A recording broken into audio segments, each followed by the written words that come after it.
Hello friends, तो आज जिस पोइट्री का हम लाइन बाय लाइन एनालिसिस करेंगे वो है कुबला खान, जिसका दूसरा नाम है a vision in a dream, जिसको लिखा है supernatural poet Samuel Taylor Coleridge ने। तो दोस्तों, पोइट्री को शुरू करने से पहले हम ये जानेंगे कि कुबला खान कौन था। दोस्तों, कुबला खान एक मंगोल लीडर था, जो कि great Mongolian leader Genghis Khan के ग्रैंडसन भी था।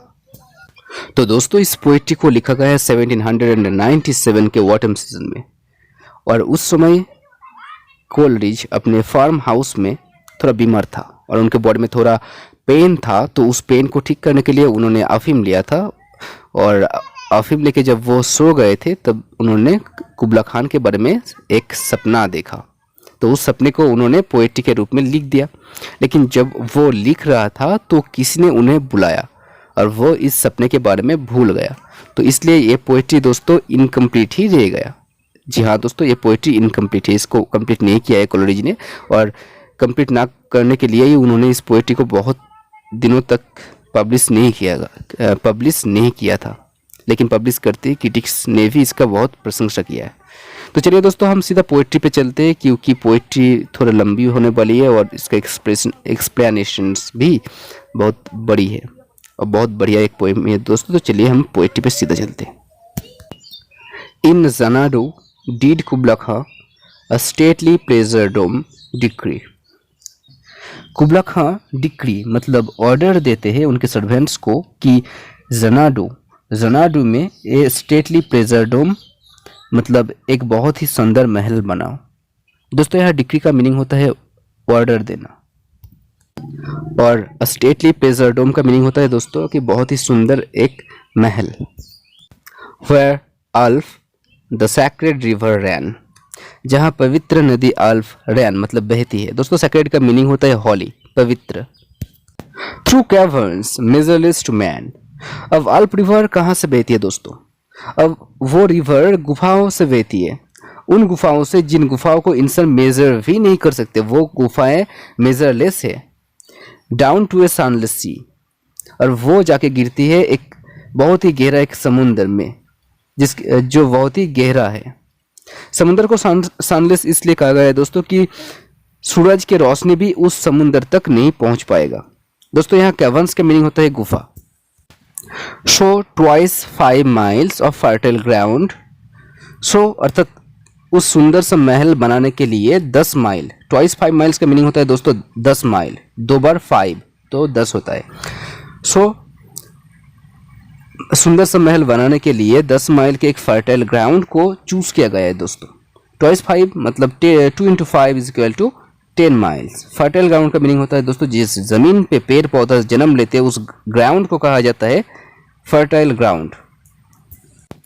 With walls and towers were गार्डल round, वो जगह दीवारों से और टावर्स से घिरी हुई है। दोस्तों, यह गार्डल राउंड का मीनिंग होता है घिरी हुई है।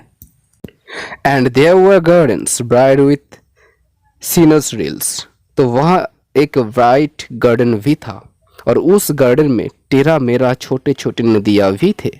सीनस का मीनिंग होता है दोस्तों टेढ़े मेरे, रील्स का मीनिंग होता है छोटे नदियाँ।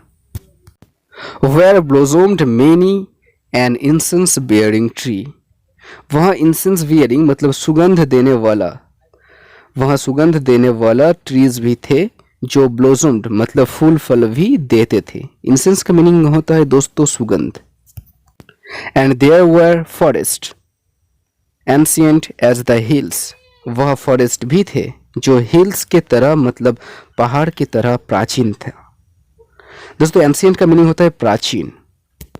इन falling sun spots of greenery, अब उस फॉरेस्ट और गार्डन में जो ग्रीनरी थे वहाँ सन स्पॉट भी था, मतलब वहाँ सूरज की रोशनी भी गिरते थे।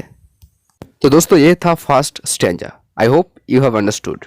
तो दोस्तों, फर्स्ट स्टैंजा में पोइट ने ये दिखाया कि पैलेस के अंदर मतलब महल के अंदर कितना पीस है, शांति है।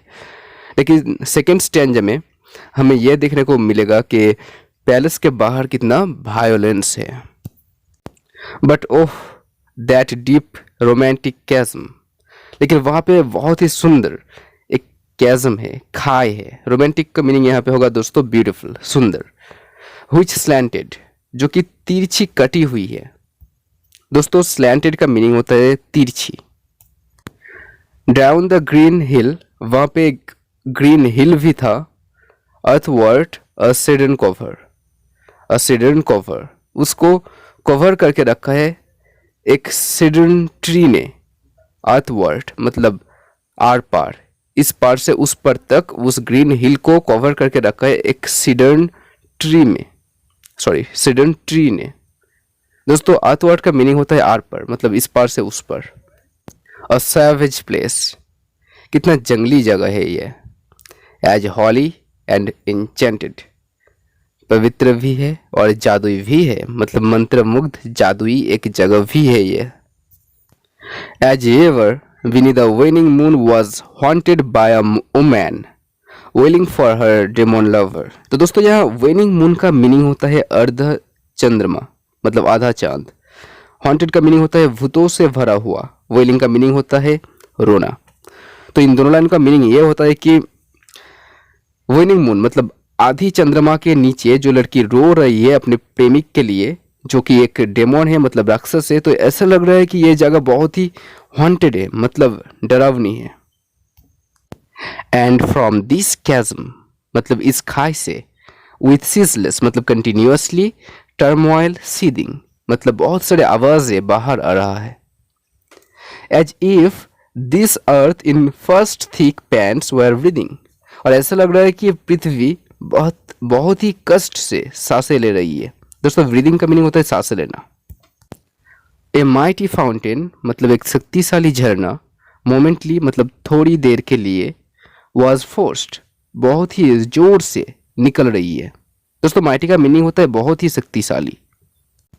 एमिड whose swift half intermittent burst, जब वो झरना के सारे पानी गिरते हैं, वर्स्ट होकर गिरते हैं, तब वो ह्यूज फ्रैगमेंट्स मतलब पत्थर के बड़े बड़े टुकड़े भेजते हैं, और वो टुकड़े वॉल्टेड लाइक रिबाउंडिंग हिल, और वो टुकड़े बिखर जाते हैं और गोल गोल ओले बन जाते हैं।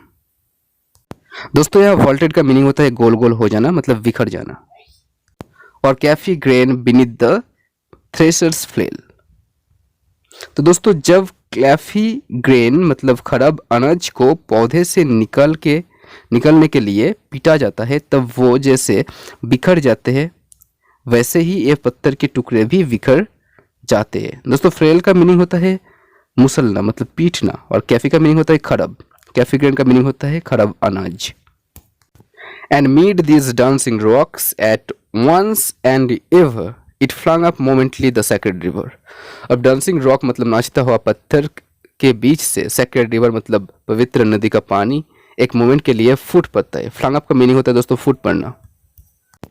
5 miles meandering with a mazy motion, अब वो हॉली रिवर 5 माइल्स तक धीरे धीरे चलती है। दोस्तों मेजी का मीनिंग होता है भूलभुलैया जैसे, लेकिन यहाँ होगा धीरे धीरे चलना।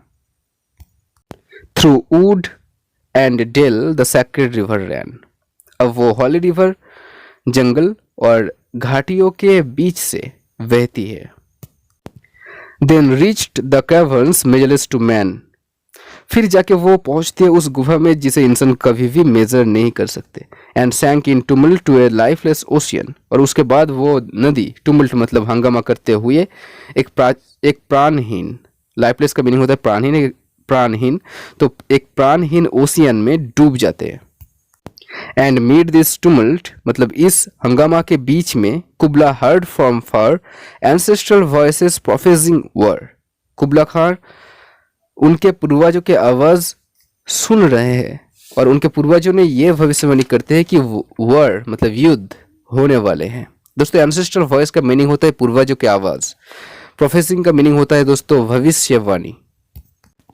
The shadow of the dome of pleasure floated midway on the waves, dome of pleasure मतलब उनके महल के शैडो परछाया बहती हुई लहरों में दिखाई दे रही है। Where was heard the mingled measure from the fountain and the caves, और वहां से सुनी जा सकती है झरना और गुफा के मिली जुली आवाजें। मिंगल का मीनिंग होता है दोस्तों मिला हुआ। It was a miracle of rare device, a sunny pleasure dome with caves of ice, और ये बहुत ही गजब है कि कुबला खान की प्लेजर डोम में मतलब महल में सूरज की रोशनी भी है और वहाँ बर्फ के गुफा भी है। तो ये तो मिरेकल ही है दोस्तों कि एक साथ धूप भी है और बर्फ भी है। तो दोस्तों अब लास्ट स्टैंजा पे चलते हैं।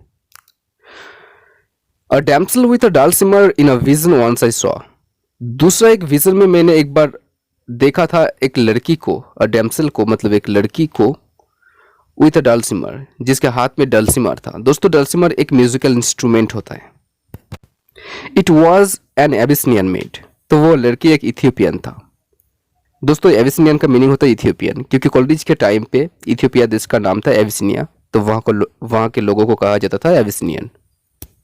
And on her dulcimer she played singing of Mount Abora. और वो लड़की इथियोपिया के एक पहाड़ जिसका नाम है माउंट एबोरा, तो उसके ऊपर एक गाना गा रही थी और डलसिमर बजा रही थी। Could I revive within me her symphony and song? काश मैं उसकी सॉन्ग को, उसकी संगीत रचना को याद कर सकता। दोस्तों सिम्फोनी का मीनिंग होता है संगीत रचना करना। To such a deep delight टूड win मी। उसकी सॉन्ग इतनी डीप थी, इतनी आनंददायक थी कि मेरा दिल जीत लिया।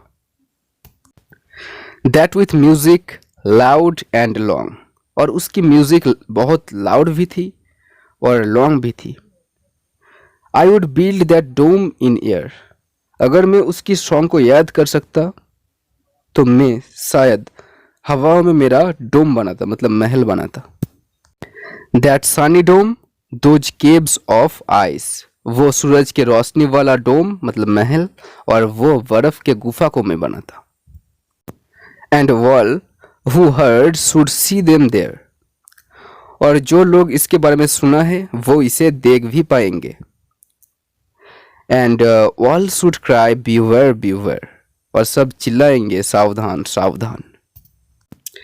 His flashing eyes, his floating hair weave a circle round him thrice. उसकी चमकती हुई आंखें और उसकी लहराती हुई बाल उसकी चारों तरफ एक सर्कल बनाया है। And close your eyes with holy dread. डर से तुम्हारे आंखें बंद कर लो। For he on honey dew had fed. क्योंकि उसे तुषार जैसे मधु पिलाए गए हैं। And drunk the milk of paradise. और उसने पैराडाइज के दूध को पिया है। दोस्तों पैराडाइज का मीनिंग होता है स्वर्ग। तो दोस्तों ऐसे ही इनकम्प्लीटली समाप्त होता है ये पोइट्री। और यहाँ हिम, हीज, ही, इन सारे वर्ड से यह पता चलता है कि इन वर्ड से उस एविसनियन मतलब उस इथियोपियन गर्ल को तो नहीं इंडिकेट किया गया है। तो इन सारे वर्ड्स को यूज़ करके कोलरिज किसको इंडिकेट करना चाहते हैं, ये मिस्ट्री बन के रह गया। शायद यही इसलिए ये पोइट्री इनकम्प्लीट है। Thank you for watching this video. अच्छा लगे तो चैनल को सब्सक्राइब कर देना। Thank you.